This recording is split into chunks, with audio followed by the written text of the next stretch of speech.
কুরবানির মাঝে যদি কোনো বান্দা তিনটা ভুল করে তার কোরবানিটা কবুল হয় না। তিনটা কমন মিস্টেক যেটা আমরা করি। বাট নাম্বার ওয়ান মিস্টেক, নিয়তে ভেজাল আমাদের। অনেকে কোরবানি দেয় জাস্ট ফর শো অফ, লোককে দেখাতে চায় যে আমাদের গরু কত বড়। হ্যাঁ, সেলফি তুলে ফেসবুকে পোস্ট করে, ডেতে শেয়ার করে, গরুকে নিয়ে টিকটক করে, just like a part of fun, মজা ভাবে। নিয়তের ভিতরে ইখলাস নাই।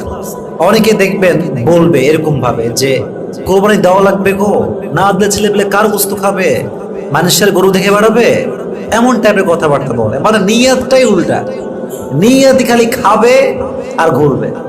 এটা দিয়ে আপনার কোরবানি কোনো আল্লাহর কাছে গ্রহণযোগ্য হবে না। অতএব কোরবানির আগে আপনাকে আপনার নিয়তটা পরিশুদ্ধ করতে হবে যে আপনি যা করছেন, যতটুকু করছেন, এটা আপনি করছেন এক সপ্তাহের জন্য।